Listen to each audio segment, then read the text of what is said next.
right, welcome CRPN Central. This is Dr. Fox. Please like, comment, subscribe. It helps this mission more than you know. Whether you're on LinkedIn, on YouTube, wherever you might be, this is CRPN. CRPN was designed to be that really cool community hub between sites, sponsors, and CROs so that we can all come together, create an environment of accountability, of quality, and we can have better research, period. CRPN is free to join for sites. It's affordable for sponsors and CROs. Just ask the ones who've experienced it. And let's get started. So coming on to the stage is Mr. Brad Hightower. Brad, how are you doing, sir? Good, man. Good to see you. How are you? It's really good to see you. I feel like we have not been on stage for a very long time, and it's good to see you. And honestly, I don't think I remember seeing the CRPN colors around Brad Hightower. So if this is your first time on CRPN Central, I really appreciate you coming. I think it is, man. Thanks for having me. Yeah. So, Brad, okay, I have to ask because I've been keeping an eye on Note to File. You really upped it up like a notch. So I loved that intro. You've got these Beatles going around. You've got these really cool fonts. You've got some cool things. Like, how did you take everything up a notch from Note to File? Yeah, well, I mean, I got a lot of help from Denali, who's helping and also co-hosting with me now. But yeah, we went through and sort of revamped a bunch of stuff. We actually have some like super big potential guests coming on soon too. So I appreciate you noticing. Sometimes you don't know if people are paying attention. But yeah, just trying to bring the quality up as much as we can. So you've got sticky notes, you've got Note to File DCT where you're doing remote people talking about it. You've got Note to File itself. That's another conversation that's a little out of scope today, but I'd really love to learn more about that. So if you are not yet following or subscribing to Note to File, it is like one of the podcasts to be on if you're in this industry. So I highly recommend you check it out, all of the different Note to Files. Honestly, that's where I got my start too, is that Note to File was my very first podcast. So coming onto the stage, Mr. Jeff Smith. How are you doing, sir? I'm good, man. It's good to see you both. It's good. So it's been a very long time. Jeff and Brad, I've known you all for years now. We've been partners. We've been on projects together. We have watched each other grow. We have watched some really cool things. And today, I would like to talk about kind of like my origin story with Jeff and the Innovation Network Gathering. That's ING. So just as a background, I've known Brad for years, and all of a sudden Brad sends me an email and he says, "Hey, I think I'd like you to come to this thing. Are you willing to come? It's in October." I said, "Sure, no problem." So he said, "Okay, you're going to get an email and it's going to be a video of me talking about you." And that's how this starts. So all of a sudden I get this email and there's this cool little experience where I've got questions coming up. And then when the questions come up, Brad comes up and answers them. And it's Brad talking about why he thinks that I should be going to this gathering. What an experience. What a really cool, unique, customized experience to sit there and have your professional colleagues recommend that you come to something and put it in such a way that it feels very personal. So, Jeff, needless to say, that was my first experience of Innovation Network Gathering as something unique, fresh, personal, customized, everything about it. And I have to ask, man, like, it's just top-notch, high quality. Can you explain to the audience what Innovation Network Gathering is, how you got to this point, and what is your primary objective? So it's a lot in there. So I'm glad you guys don't need to talk because I'll just go for the next half hour and happy to answer that question. I'll start with this. We're trying to build a community of people and build a gathering. So I'll say it in a selfish way that I would want to go to. Okay, that might sound kind of dumb, but that's kind of how we evaluate it, right? Because we're all busy people, right? I've been on the other side, but to answer another part of your question, how I got into this mess, the short version is the last thing we did was we started a clinical trial software company and sold that company.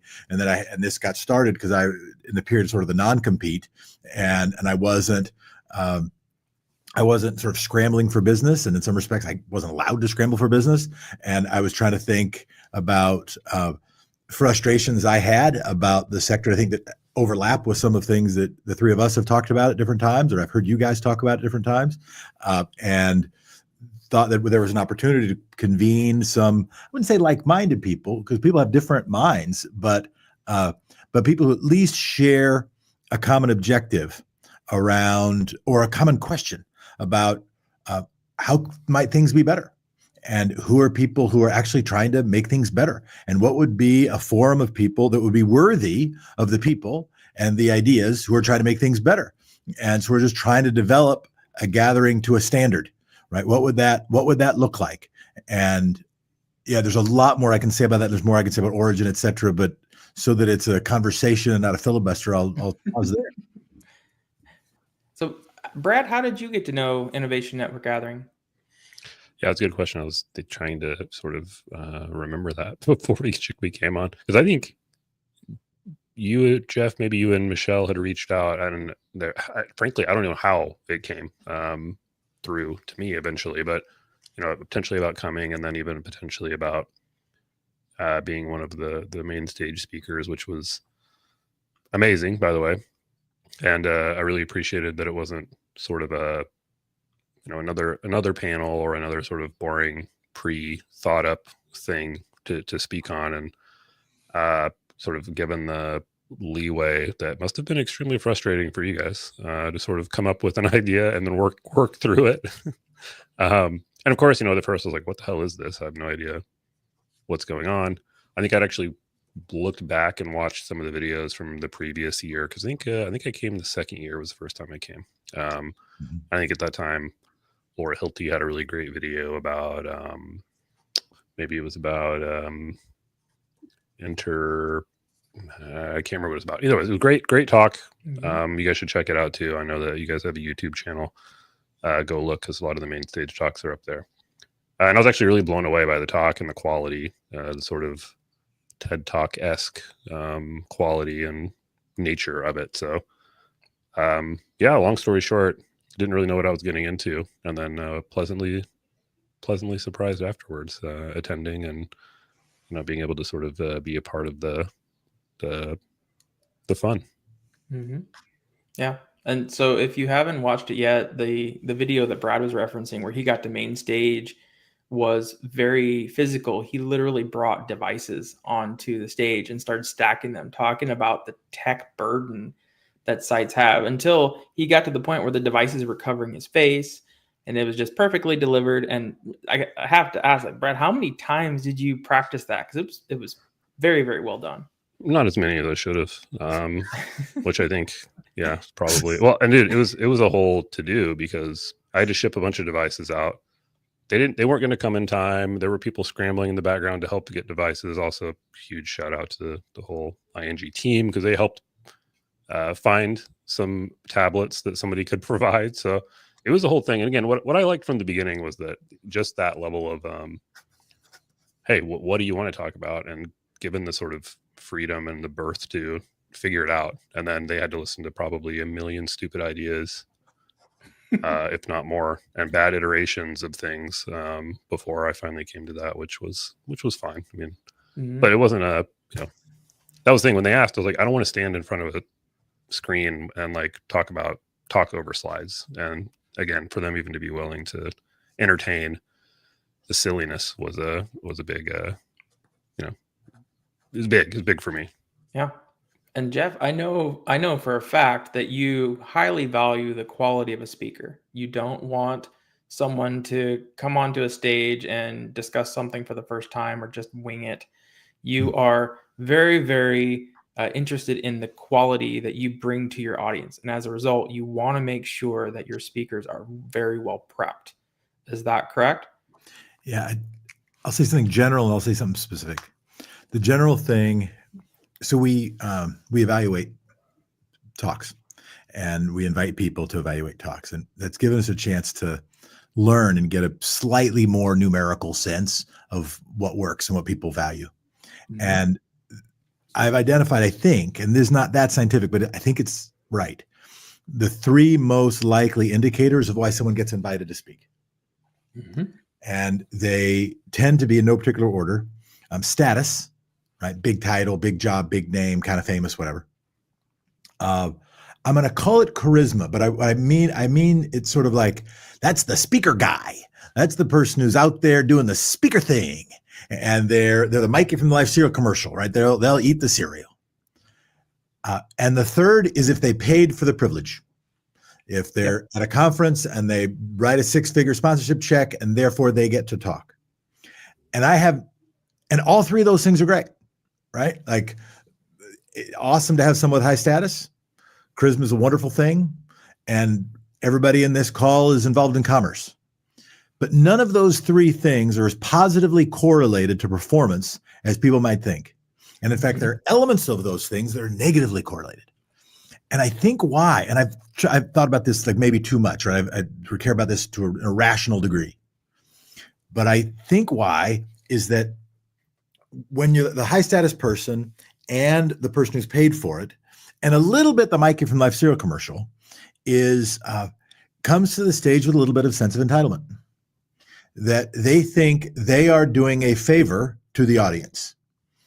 Our view is the audience is doing a favor to the speaker by lending their ears, by paying attention to them. And therefore that puts a responsibility on the communicator to communicate well, to prep. Because there's two indications, two traits, two elements that correlate really positively with performance. And it's really clear what they are. It's having an idea we're spreading and preparation. That we have seen introverts meaningfully move a room to satisfy both. I have two tests, right? I have my hair and my arms test, and I have my, for want of a better term, a friend of mine is, I'm a minor supporter of a project on autistic creatives, okay, on neurodivergent creative people, and the other test I'm borrowing from a friend is sort of his autistic engineer test. Is that the other test? So the hair on the arms test is, will it move me emotionally? And the other is, even if nobody's connected to that, nobody's going to be moved emotionally.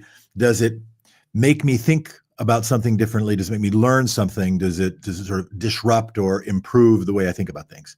And so we do care about that. We try to help people set. And I've seen people nobody would have thought was, oh, that's the speaker guy, who have delivered wonderful. I like my feeling is it's exaggeration, but I think everybody's got to talk in them. I think everybody has a story to tell, and that having the permission to do it, but then also the nudge to prepare for reels is worth doing. And there's more I want to say about that, but I won't do it answer the question. But I want to respond. I want to say the more specific thing, and that's about Brad. And it's not just because he's here and it's not going to be sycophantic, but I actually think Brad's talk is a window into this in several ways, okay, that I really like. So first, some of the origin helps answer some of the questions I think you have, Dr. Fox. Is that Laura Hilty gives a talk, and that talk, and what did we ask her to do? We didn't say, hey, we would like, there's a message our PR department would like to deliver about the following subject. We think you're the person. It also wasn't, oh, you have paid blank number of dollars to be able to share the stage so you can do some business development. Here's the microphone, right? Somebody we respected said, this person has some stuff you got to hear. We talked to that person. She does have some stuff we think people need to hear. We work with her a bunch to try to help her give the best talk she's ever given. We put an irrational amount of energy to it. She does a wonderful talk, not titled Sight Burden, but dealing with that significantly. And it is Laura Hilty who helps connect both the ideas and the relationship to Brad Hightower. So our thing is by nomination and invitation, right? We don't have a big marketing department. We're not trying to have 2,000 people there, right? We try to have a community of people that the odds that you'll meet just about everybody there while you're there are pretty good, or at least the odds that you'll be able to meet everybody you really want to meet or see anybody you really want to see are pretty high, and not just like across a crowded room. So that's the origin story. I think is interesting from Brad's talk, kind of as a window into how this stuff goes. And then there's the talk itself. One is his willingness and to be creative, not only with what he had to say, but how he said it. That so often, and I speakers will come down and do talks and then ask me for my advice on follow-up talks, because sometimes it'll go well, usually goes pretty well, and then they get asked to do something else. And then I see the I see the request parameters they are given. And I am fascinated by the request parameters, right? It's like, here's where your podium will be. Great. If you want a podium, you can have it. We would like you to speak at least this long. What do you mean at least this long? Like, I know brevity is the soul of wit. Don't use 3 words when 2 will do. I am not at a loss for words. And I know that if I have more time to prep, I won't be longer, I'll be shorter. That the willingness to not say to Brad, and willing to say, well, what do you want to say? What would be interesting? Right? That actually is that I really still appreciate that talk because I still show a little bit. I say, you can do something different. If you have a different way of doing it, it might well be better. It might well be better just because it's different. So it's at least worth giving it a try. So I love that example. Relatedly to that, the speaker owns the talk. And I think that's important. And this was a lesson for me. And we haven't had a chance to talk about this. This is a lesson for me this last year. So somebody was nominated to speak, and they were very talented. And we had the initial meeting, and wonderful person, and they hadn't yet had a topic. I had a topic I thought was really interesting. In fact, it's a topic that came out of the Innovation Network. We do these dive teams, have to talk about those also, where people sort of dig in and talk about ideas. And one thing kept coming out of successive dive teams kept on coming up with a sort of a similar thing. And I said, I'm telling you, to me, as anybody who's entrepreneurial or paying attention to what the world needs, this is something that somebody should be working on, somebody should be shouting about. In fact, Dr. Fox, it was related to the dive team you were on. And that's a very good idea. I hope that goes somewhere. Yeah, me too. And so I found a speaker, and I talked to them, and they said, yeah, I could talk about that. I worked on it until a couple weeks before the talk. They had to change what the talk was about. And because ultimately it can't come from, I work really hard on it. And sometimes, with some talks I'm more involved in the writing than others, but ultimately at the level of, sorry to get too woo about it, but a level of soul, at the level of passion, at the level of commitment, right? This has got to be the barbaric yawp somebody wants to emit, right? It has to be the song they want to sing, right? And Brad's example of sort of owning not only the topic, but also the format, also the creativity, also how he wanted that to happen. That wasn't going to come from central command, right? And so we can't, the best thing we can do is not take credit for that, because the best stuff that happens is when people own it. Another example of this I will take credit for. No, first I won't. Brad was willing to challenge the audience. And that was interesting. He spoke to a room, and I won't give too many spoilers, but this tenor I think I can share. He spoke to a room that was largely tech entrepreneurs, many of whom were, many is probably an understatement, were, let's say, economically ambitious, who were technologically ambitious, who wanted to do something interesting. And he said, you're not Steve Jobs, and we don't need Steve Jobs. And I don't remember the sentence right after. It was basically, what we need is some help, right? We need things to work. And being willing to challenge the audience. And there's so much nodding of heads when it isn't necessary, when it isn't needed, when it's not truthful or helpful. When any time that groupthink is a powerful human dynamic, we engage in it as well. We contribute to it as well. But the willingness, the ability to challenge the audience is another thing that I wouldn't use that as an exemplar of what we always do, but as an exemplar I try to use with other people, and talking about Brad behind his back, as something that they should give themselves permission to do, to try to find the hard part, try to find the true part. And the last piece he said, and this is where I'll give credit, not to myself because I didn't have anything to do with it, but we have a production team that doesn't want to come on podcasts, but that works really, really hard.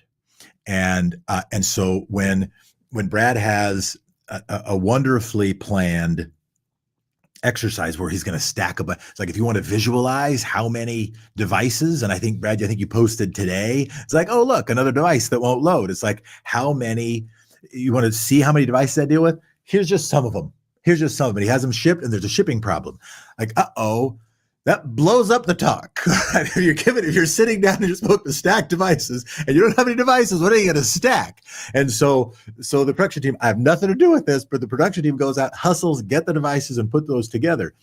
My favorite example of our production team is actually Jed Chang, who you guys know, who one time I didn't learn about this. And that'll shut up. I didn't learn about this until at the end of a conference. Okay, it was actually a different conference. It was one of the things that helped me realize how magical Jed Chang was. It was a different conference, and it was a one-time thing. You guys don't know this happened either.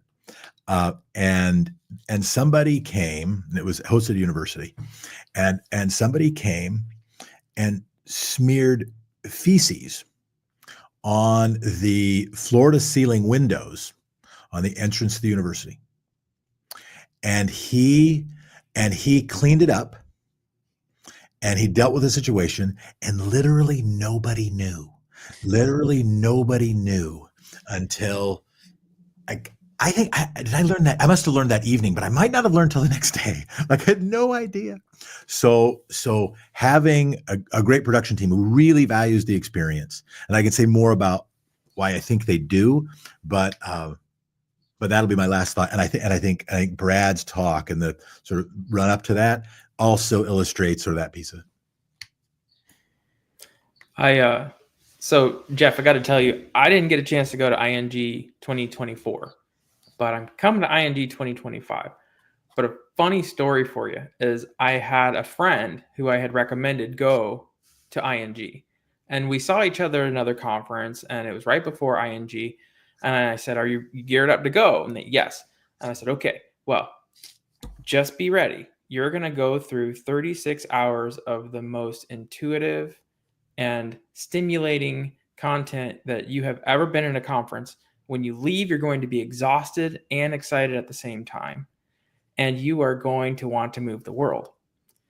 And they sent me an email the next week, and they said, "Oh my gosh, you are absolutely right. I'm exhausted, but I am so excited right now." And I said, that's exactly the ING experience. So what I learned and what I felt in 2023, I gave someone advice in 2024, and they experienced it as well. And so for that reason, ING has some of the best talks I've ever had, but it's not just about the talks, right? It's like an immersive experience. Could you tell me, without giving away any secrets or any spoilers, how ING, or even what to experience or expect if you were to go to an ING conference? Sure. Well, the first thing I say, if you keep expectations moderate, we will be more likely to exceed them. that's the first thing I'd say. We do really work hard at it, and we have some people who are committed beyond commerce to people's experience. I can say some of it is not it was rocket science. Some of it's not secret, but another element that I tease that we do. So actually, okay, I'll say a little bit of the origin. I'll get into this with a little bit of the origin. So how I started in any of this stuff was I was actually at a conference, and I no need to say which one, and I have great respect. You coward. Yes, I have many traits. Strategic cowardice is it's a good one. It's a good one of my top 10. No, I'm trying to be respectful because I actually have, like, I know how hard it is. You know what I'm saying? I know how hard it is to put together things. It's easy to take pot shots. But it just happened to be the moment. It wasn't really about the conference. This was about just a moment I was having. And I was in this room, and there are all these brilliant people in this room, right? My line was the average number of advanced degrees per person exceeded 1.2, right? But they were in the ground floor of this hotel, and with sort of bad lighting and no speaker prep. And as you know, use Brad's line, they're just standing in front of some slides with a podium and one C-SPAN camera and bad microphone and not very good speaker system, and everybody just waiting to go to the wine bar afterwards, right? And I called my friend Michelle Jones, who'd been running TEDx conferences for a dozen years, and said, "Michelle, we got to do something better than this." And so we stole. I mean, we learn from, that's better. We learn from the TED and TEDx experience for sure, right? Like they to and a lot of and there's some things we do differently that very intentionally so, but have also great respect for them. But Michelle took me, not dragged me, but recruited me to go to TED one time, and it was actually TED Active. It was like the polo sport. Like we were at Whistler, so we could ski. I could ski, and it was a dazzling experience. When I got home, I realized I didn't come home with anything. And I thought about why. And I think there were a couple reasons. And one was, it's not like an industry gathering, right? It's like, it's so eclectic. I'd meet some nuclear physicist and I wouldn't have anything for her and she wouldn't have anything for me. But the other is they didn't really ask me to do anything. That I was there to listen to fancy people talk, which is cool. It's the highest form of infotainment I've ever seen. And you do get to rub elbows with some interesting people. Like it was cool. And it's kind of a heady experience, right? And again, they're like the best in the world. So it's like silly to knock them. So I'm not really knocking them. But when we were trying to say, what would we do? What would be a gathering worth my time? Right? Like what would I go to? And we tried to solve for that. And we did try to solve by having some sort of thematic or like set of problems. So the idea that like Brad learns from somebody that's useful to him, and I know people have learned from Brad that are useful to them, right? That's not just it's not a nuclear physicist, it's a scientist. That's one kind of an obvious one. But another, a little more directly answer your questions, we do these little groups. We do these dive teams. We try to put people together, and it's almost always interesting. People like it. Some of them do better than others.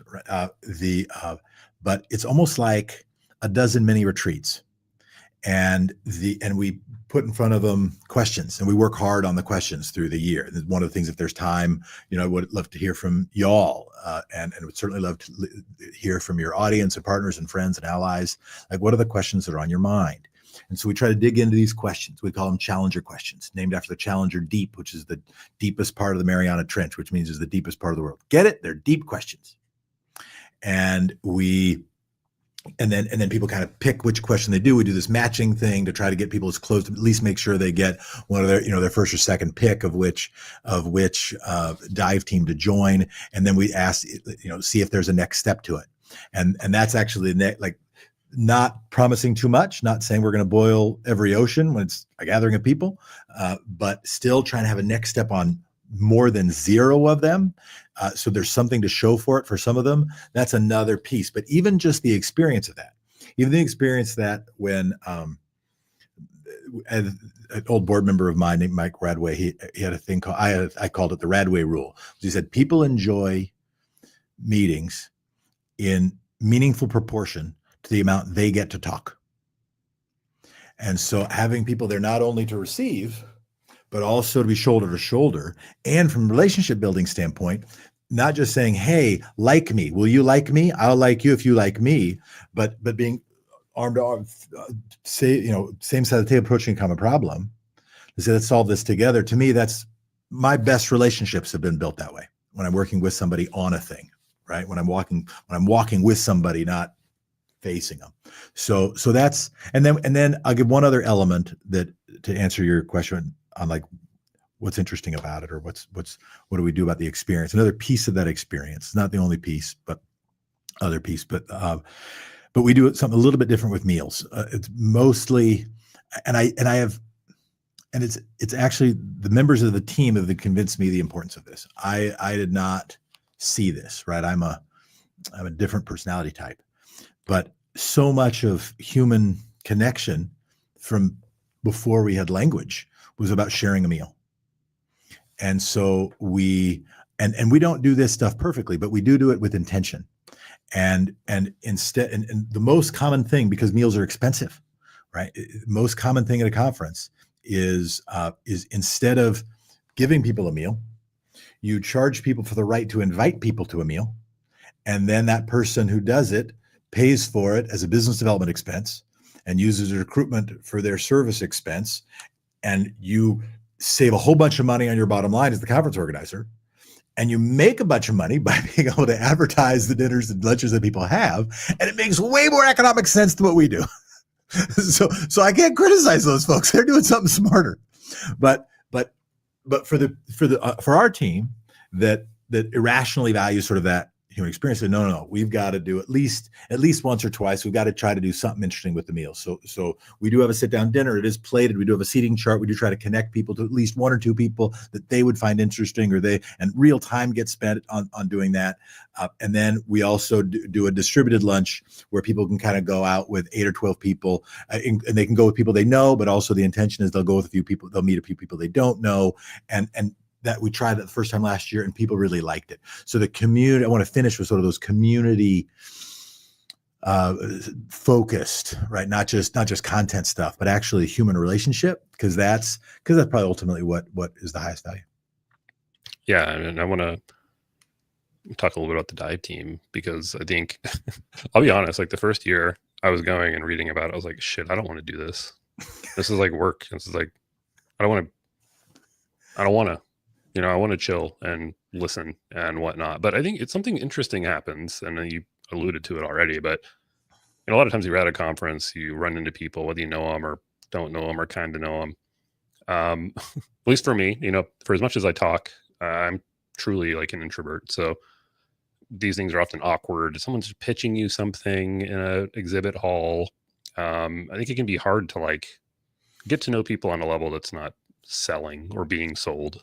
And then you get, for better, lack of a better way to say it, but like you guys are forcing people in a room together to attack a problem that's maybe related, maybe not related to what they do as part of their day job. But I think in many ways, it creates a common ground for everyone in the room that you can easily communicate around. I do like that there's at least, appears to be some thought into like who's in those rooms. So you're not talking to 6 people who all do the same job, who all have maybe the same perspective. You get, and it's been really interesting to me to like hear, because, I live at a site and I think about things as a site does. And then to hear someone who's works at a high level for a sponsor, or somebody who works on the tech side, or somebody who works this, that, or the other, again, you get a big smattering, across these groups. Like it really does change your perspective to a great deal. And I do think I'll say this, I don't think of a good way to say it. It may come off funny, but I go to big conferences. I meet people. That's great. But I think in terms of like per capita, people I've like developed good relationships with and actually stayed in touch with and worked on things with, there hasn't been one higher than ING. I mean, I think, and part of it is because of that. I think you get put in a room. I don't know. It's a weird sort of hack to like get to know people at a different level, I think, when you're working through a common problem together. And I think there's a lot to be said for that. And again, even last year, I was like, shit, another dive team. I don't want to do this. And then you do it. And I'm like, this is great. I'm glad I did it. Yep. I'm the same way. So there is a level of discomfort around professional growth that you experience as a result of going to ING.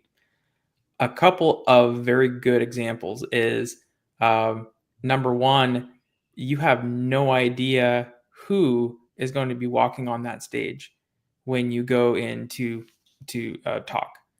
There's a schedule. Hey, go to here for this talk, but it's a surprise all the way up the person gets on that stage. That's how it was when I was there, Jeff. I don't know if you continue that, but now I understand the anticipation behind it. You can't just look at an agenda and say, oh, I'll skip that one. I'll skip that one. It's if you're going to be part of ING, it is expected that you attend all of those events, because that's all part of the experience. I was the same way. Laura actually wrote me into leading one of those dive teams. We won the Edison Award in 2023, Edison Award winners, but it was the same thing. There was a level of professional discomfort that I think is necessary for the professional growth that you get out of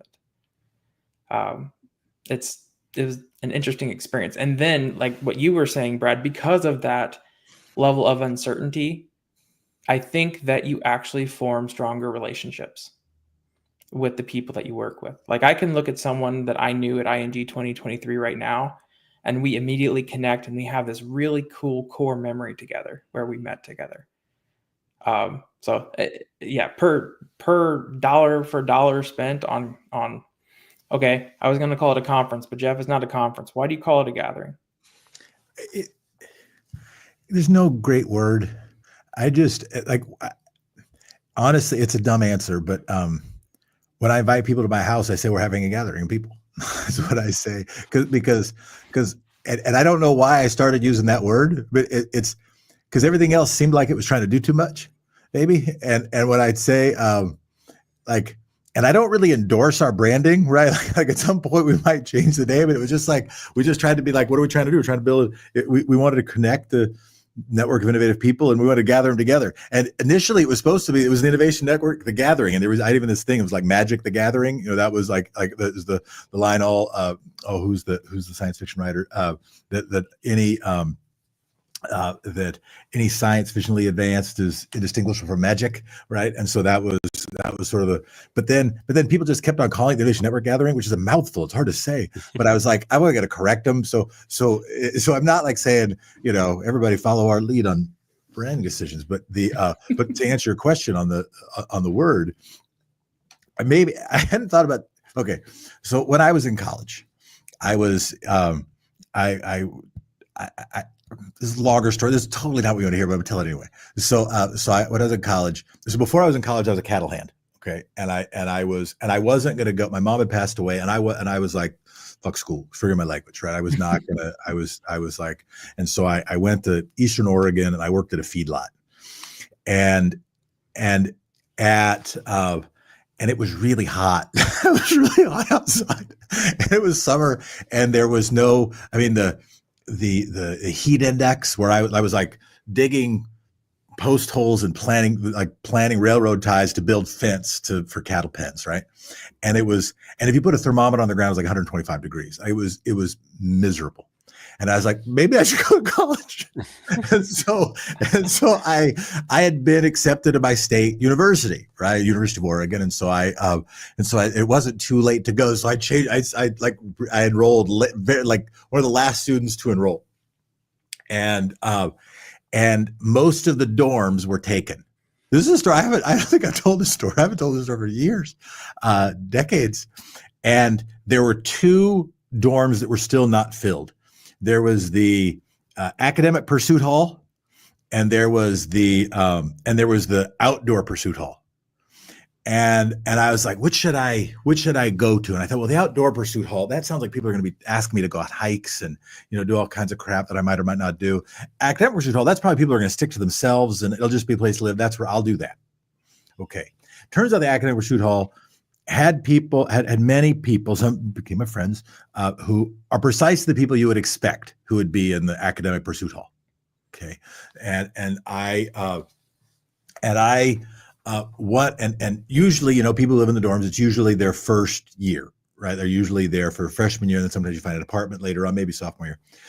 And we went to the first meeting of the academic pursuit hall, like the dorm meeting, where you meet your RA and people talk about what's going on, and you talk about activities, whatever the heck.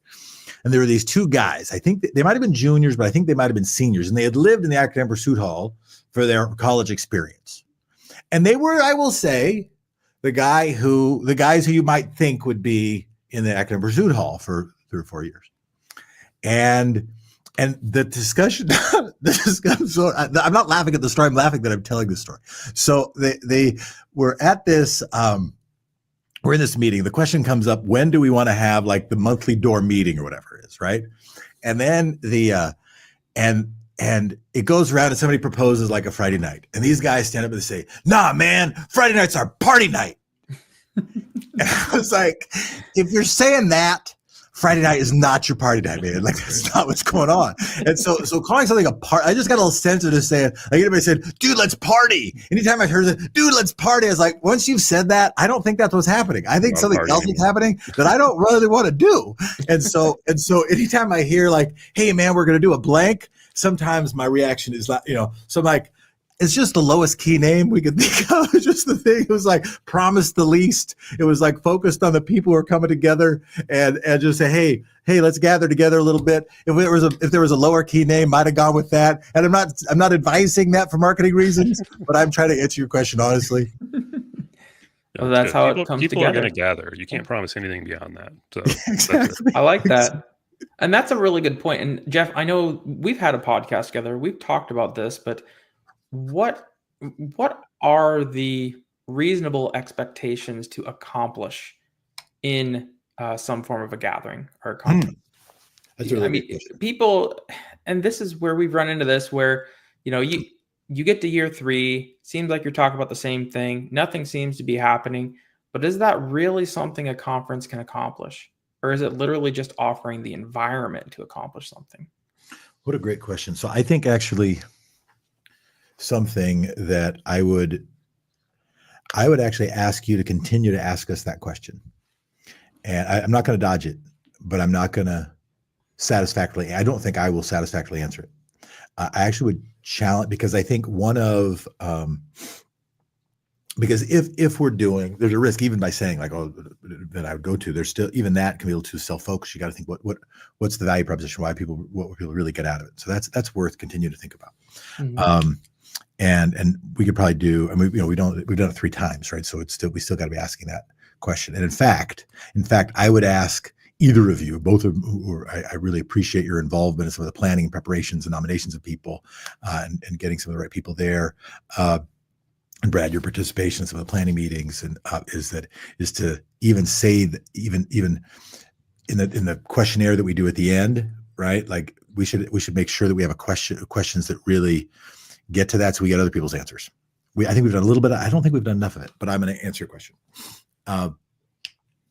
The best, because we have asked people, the best answer I've ever heard, which I would not promise to everybody, but I have heard it enough, and it was, it may be recommitted to why I do this work. Okay. So that's not something that I'd want to promise. It's and it's not something I'd want to put like a I want to be sort of humble about that, because that's being a personal thing, right? Like we can't make somebody do that. But I think if the right stuff happens, I think multiple people will connect with, because most people who do this, certainly most people come to our thing. And I can't say most people who do this, but most people who come to our thing are not people who wanted to be a stockbroker, but Goldman wouldn't hire them, right? Wanted to be an iBanker, Goldman wouldn't hire, wanted to be a stockbroker. So, like most of them are connected to the work. Right? They might have a personal story. Maybe it's just scientific expertise, or curiosity rather, but like they're connected to the work. And I think that even just that thing, right? You guys heard me say it. We sort of Aristotelian friends of the good, right? Aristotle said the 3 kinds of friends, right? Friends of pleasure, friends of mutual benefit, and friends of the good. People like to share beer with. Friends of pleasure, friends of mutual benefit. People like to share a no bid contract with. Friends of the good, people you're connected to some degree by a shared purpose, and that, according to Aristotle, is the highest form of friendship. And I said it fast, but there's almost nothing in the world I believe more than that. I don't know if I'm that good a person, but I know I'm a better person when I'm around people who are better than I am. Right? Like and so if we can bring some people together who are connected with some shared purpose, I do think it increases the odds that people will feel recommitted to the work. That isn't ever what we stated out trying to do, right? But I do think it's the highest one of the highest compliments. I think second, I do think people will learn something. I think, not like it's I get a chance to work with speakers, and so I learn a lot in trying to figure out how, like, usually that process is people teaching me more about their expertise, and then me trying to help them sort of find their story and find the courage and give themselves the permission to tell it. But the speakers work hard enough that almost everybody learns something. Right. Like I learned a lot about data interoperability, right? And making a talk about data interoperability, being willing to give it. And a great compliment was Bill Illis. It's not a secret. Bill Illis gave a talk from Novartis, gave a talk on data interoperability and data standards. And somebody said, that's the best DDF talk, digital data flows. Okay. That's the best DDF talk anybody's ever given. And I consider that a backhanded compliment because I think that I don't know what the second is, but I think that Bill Illis coming out with a talk that's good about data interoperability is an interesting thing. But I think second thing, I think you'll learn something. The third, I think Brad's right. And maybe I should have said this first. I've started to see it. Like I've seen people take pictures of other things of people that I know that they met in Westchester, Pennsylvania, right? Like I know they met because I might introduce them, right? Like that there is something that's starting to happen with community that we don't want to mess up, that we want to make stronger, that's just starting to happen. And that, and like making a friend, connecting with somebody who's connected to your work, finding somebody you want to work on a project with, maybe that translates to business, right? Like that's probably a third thing. And a fourth, and in no particular order, but a fourth is the dive team stuff, which hopefully connects to everything I just said. But I do like we've got a paper coming out in the Yale Journal of Health Law Policy and Ethics coming out of a dive team. I think that Rona's Fun Lab. I haven't plugged Lindsay Wallstrom Edwards, who just did another keynote based on the talk she did at the gathering. Who I have cried 39 times, right, from her telling her story because I work with her prep. I could do it in this meeting right now, right?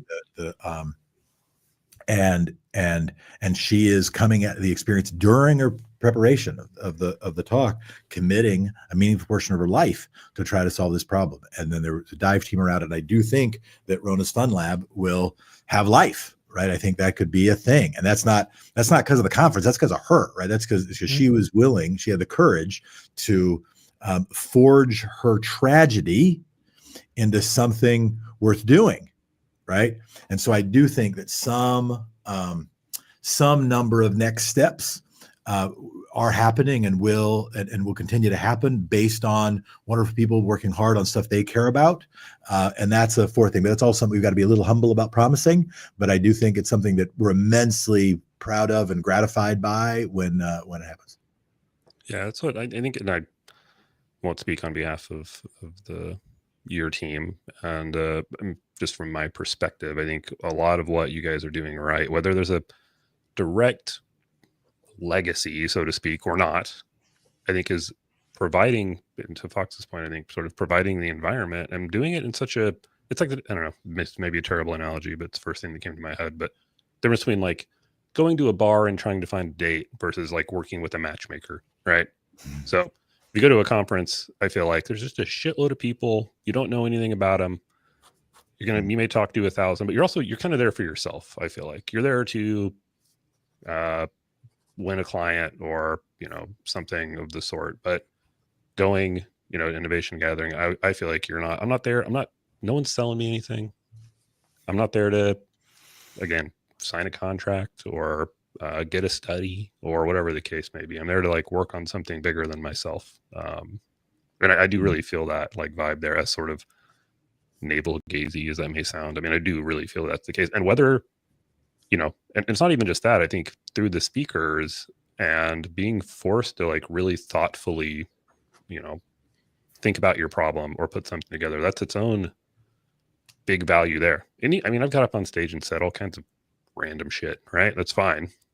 But the stuff that really makes you and forces you to look at it and think about it more deeply, I think you're more likely to keep working on that thing, if that makes sense. So again, like these are sort of maybe not direct one-to-one benefits to say like innovation gathering, whatever, solved this problem or made this thing, but it's a seed that's being watered, right? And I think you're going to see fruit from that, like for sure. Yeah. All right, I'll give you another example, and it is linked to you, Brad. So Laura Hilty gives her talk that connects connects to you. Sure.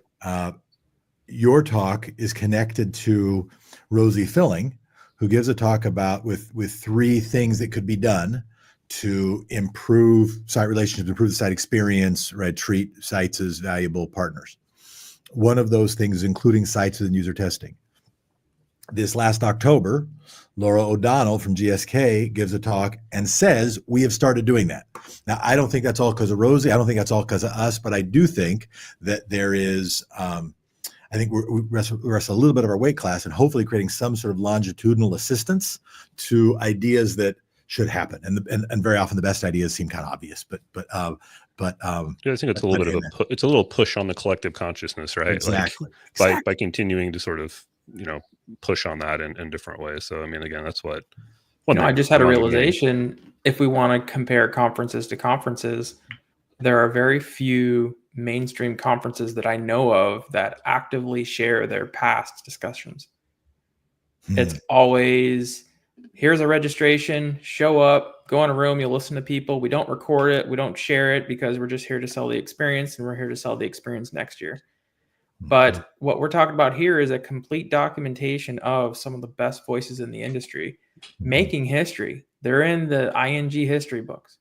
And so now, just like what you were saying, you're already you're into year 4, you're showing a legacy that no other gathering has done. No, I appreciate you saying that. We've been thinking about what's the best way to do that, right? What's the best way to sort of give the highest value, and some of that, and some of that we're going to be talking to our speakers about what's the best, how they want to show that to show up. But one thing that it's doing is for us creating a kind of school of thought, right? At least for me. It's creating a school of thought. So I'll give you an example. So we've talked about Laura Hilty. She's an obvious example. She's the one person, and she's getting a lot of airtime today. She's the one person our thing is who's ever given 2. Okay. and some of that was timing because she was the first one. And so, and she had an idea that was really interesting, but so the site thing, right? Like that shaped my thinking. And because that was happening at the very time, like her talk was happening at the very time when decentralized, I'm not going to say sightless trials, but that was, the unspoken was higher in the zeitgeist. It was closer to the end of COVID, right? And I still think it's really interesting to how can we reduce sort of physical burden on participants and make technological tools that make it possible for them to live their lives, not always that, but that helped shape sort of school of thought in my own head. And then the other one that she does is like, she did talk on why things fail. And it boiled down, like one of the biggest takeaways, they fail because people don't really understand the problem.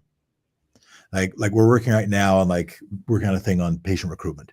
And the standard thing you'll say about patient recruitment is we got recruitment challenge, like blank number of people, blank number of studies fail, blank number of recruitments don't have, people drop out, et cetera, right? We kind of know that stuff. But that's not the problem. I mean, of course it's a problem, but it's not the problem. Like the problem is like, how come? And how come that? And how come that? And how come that? And so now in my own head, I have a shorthand.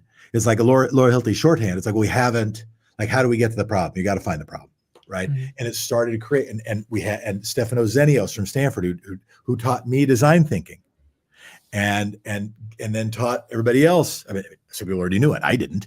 Taught everybody else who didn't already know it in the room, design thinking. And now, like, I refer to that. Right. I'm like, how could I, like, in this project we're working on now, I went back and said, okay, let me think about the steps of that. How would we actually do that better? So it's starting to create like a little bit like a tiny college would do, right? Like starting to create like a little publication that you can refer to in your own brain and hopefully advances our own thinking. And I do want to think about whether it's compilations, whether it's making sort of enriched experience available to people. Like we've thought about doing a membership thing. Like we're thinking about the best ways to do that. But it's an interesting question that you ask because it's very much on my mind. Mm-hmm. So we're coming up to the top of the hour, and we're going to end here on time. I do want to ask. So ING 2025 is coming. It's going to be here this fall.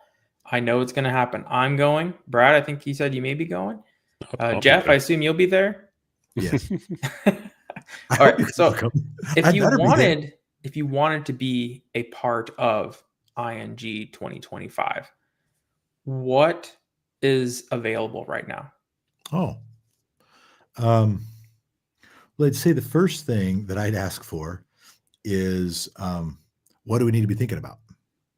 The first thing I'd be asking for is, and Brad's heard me ask the synonyms of the same question at multiple meetings, right? And I'm trying to find synonyms, so it's not a boring question. It's really, the answers are really important, but it's not always like, it's like standing up a comedian and saying, be funny. It's like going up to somebody who's smart and saying, please be smart right now. It's not an easy thing to do. So try to find different. ways to ask it. But like, what are those questions we need to be asking about, right? What are sort of dive team questions or dive team topics? That's something we'd participate, we'd very, very much welcome. We do it differently than other, like, I think probably economically sensible conference planners have a minimum number of sponsors they need. We have a maximum number we'll accept, and that's not, and it's not because we're so fancy. It's just because that's the number that we are confident that we could give a good experience, that we have a higher degree of confidence we give a good experience to. Mm-hmm. And so we capped it at 20. And so I think we have 11. So we're still, so it'd be good to have a few more sponsors, a few more partners, but we're hungry, but we're not thirsty, right? Mm-hmm. We want to find the right partners who would kind of be in on the joke, right? Who aren't just saying, hey, give me a blinded list. Let me see who, like what are my business development opportunities? Where do I get to put my trade show booth? Like, spoiler alert, you won't have one, which, by the way, isn't all bad, because getting it there and staffing it, that's its own challenge. But so I'd say that's another way. Here's one that I haven't said to you guys. I am really interested in who are sort of the next folks. Who are the people that we don't know are, like, most people don't know are brilliant, but who are, mm-hmm. and who deeply care about what's going on, who could help shape the future, who might be part of that future. Nominating those people, finding out who those people are, who's that person on the belly of the beast in a small biotech or in a large pharma company who is raging within the machine to have it serve a purpose that is its best purpose, to have it solve problems. Like, who are those people? You actually, Dr. Fox, gave me a metaphor for that I've used before, right? But that I won't steal here, but but finding those people, nominating the right people, that's another thing that we would love, right? Who are the people that would be really wonderful, who would get value from it and would give value to it, who might be, sort of friends of the good. So, and I was thinking the same thing. In my mind, there's 4 different ingredients now in different levels for Innovation Network Gathering. One, we know that gatherings are expensive. You have bills to pay, so you need sponsors. And it sounds like you may have 9 more very exclusive spots for sponsors. It's called moderately exclusive. I mean, if there were like 2, it'd be very exclusive. Yeah, so there's like kind of like, it's pretty exclusive compared to like most other conferences, but it's it's pretty. I mean, it's top shelf. I'll just call it top shelf. It's a top shelf gathering. So if you want to put your name behind Innovation Network Gathering, there's still opportunities.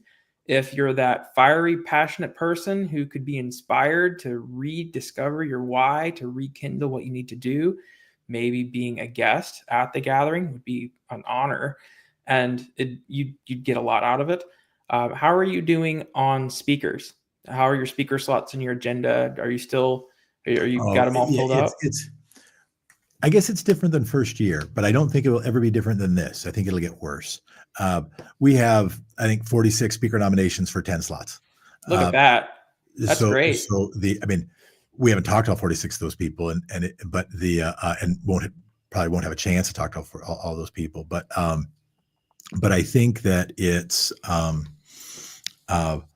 I think, like, I'm gonna fret about every single talk, and I probably will fret about the talks we don't have, right? Because there's a couple people that I would really like to have that I think probably won't have room for. But I still wouldn't throw that out, because if you have somebody, I mean, it's related to that sort of nomination thing. If you have somebody you think, wow, this person has an idea we're spreading, this person has something that's really important and powerful, connect us, because even if we don't have a speaker slot, it might be a dive team topic, it might be related to workshop, it might be, they should still come. And one thing we're trying to do is make sure we have at least a talk or two by people who participated in the past, right? Because that's another thing we're trying to almost like a follow-up talk, like, hey, I talked about this a year ago and this is what's going on now. Say again. No. I just mean this. Part of my challenge. Do I have another minute? Are we done? You're good. Brad, are you good? I'm good. Okay. So one of my challenges with TED is it lionizes the speakers so much, right? It's like it's not idolatry, but it's like and what what we're trying to do, and it's hard, and I think it's going to get harder, which is why I try not to throw stones, because I think like some things are kind of natural forces of human physics, maybe. But the way we try to approach it is people start as attendees. I don't mean that necessarily they have to go for a year before they speak. That's not what I mean. But start as an attendee. We don't want you helicoptering in, give your talk, and then head out. We really want you to be there and participate. Be a participant. Because our thing isn't exactly the fanciest person is on the stage and the less fancy people are in the audience. Very often it is the opposite of that, where the fanciest people are not the talkers. In fact, I will say by and large, that is exactly the case. And so we want people to start as participants and honor that experience. And the speakers, those are the people who have to do more work, right? Those are the people, because it's work. You don't get to bring your slide deck that you've given 6 times and sell the crap you want to sell. Like that's not the invitation. And so we're trying to, and related to that, we want to, like a tiebreaker is if we know somebody. So like one of our speakers this year is Bernadette Tosti, actually related to the Yale paper that's coming out. It's its own funny, interesting story. We'll tell another time. Maybe Brad, if you want to, if you ever want to talk a note to file, would love to do it. So that's, I don't know if that was a plug for your show or a beg from me. I don't know. Maybe it was both. Take them both. But Bernadette Tosti is speaking. She helped organize the dive teams the very first year. Right. She was on the steering committee last year, and then she ran a dive team that was really interesting, that came out with this thing that's turning into a paper. And so she's going to talk on that paper. I think it's going to be really interesting. So we want some, like, it's not exactly tie goes to the runner, but we're trying to have this be a community-based thing, not just who's the fanciest boy we can get. It's almost like an ING alumni. I'm a proud ING alumni over here. Yeah. So that's okay. So, so if sponsors want to contact you, how do they do it? Well, that's a great question. I assume we have a way to do it on our website. You do. So you got the website on the bottom scrolling. I will give my email address because it's not, that might be on the website too. It's just jeff@smithandjonesinnovation.com. I think we're at .com. And I'm pretty sure we're .com, right? And I'm Smith and Michelle Jones is Jones, and I thought it was funny. So that's our email address. And people can email me, but yeah, I'm almost sure there is a contact thing on the website. Yeah. And that's scrolling on the bottom, innovationgathering.network. You want to check that out? Oh yeah. I think you get to do that for, if you want to be a guest or you want to attend ING, you need a referral, correct? Say that again. You need a referral from someone else. Yeah, it's good to get nominated. But the thing I would do, if you go to the website, I would pick a talk, right? Like that's the thing I would do. If I was going to have an ask on this, it's not, hey, please come to the gathering. Although probably people listening to this who probably should come and should get nominated. And I think we actually do on the website have like a self-nomination tool, right? Because we recognize that we don't know everybody. And the purpose is not to like lock the game. The purpose is to have an intentional community. Right. That's the purpose. So you can do that. But the thing I'd really ask is pick one. Right. And if you watch it for a while, like give it a real chance. Don't let yourself get bored after 2 minutes. Give it a real chance. But if you don't love it, pick another one. Brad's a good one. I mean, any of the ones we've named, Lindsay's is great. I mean, there's a bunch of them on there, but watch one. And they'll do that for me. Like, don't do that for me. Do that because I think it will genuinely give you some value. Yep. I agree. Find one of those talks that sparks your interest. If you're in this industry, you will find one on there that sparks your interest. I'm almost sure of it. So, all right. So we are going to wrap it up. I'll give you both the microphone real quick. If I had to give you the microphone and say, what would you like to tell this entire community about ING and where you would like to see it go? What would you tell them? Brad, you want to start? We'll let Jeff cap. I'll go. Sorry. Yeah. I mean, honestly, I think there's not a lot I can say I haven't said or that we haven't covered. I mean, I think it's unique and really unlike anything else in the industry.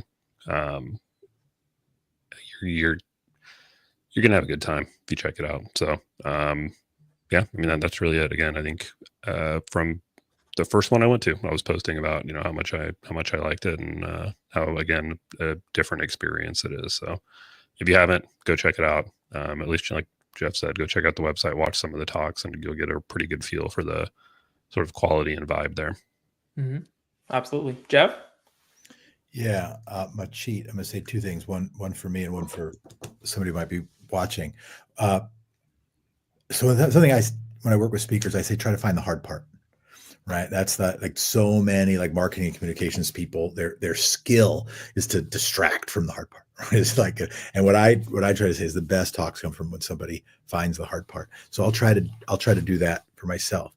The hard part for us, my biggest dream is figuring out sustainability, right? Figuring out where it's not just kind of in the wake of, a corporate exit, but figure out sustainability and do that in a way that does not sacrifice what makes it worth doing in the first place, right? Like solving that, we don't have that solved yet, right? Solving that is probably the biggest thing that is on my mind, and I do not say that as a marketer. I say that as trying to be an honest answer of your question. But if I was going to give a plug for something, and this is, I'm trying to find a way to say it that's not trite. I believe that we will make progress in the stuff that you guys have been advocating for since before we ever met.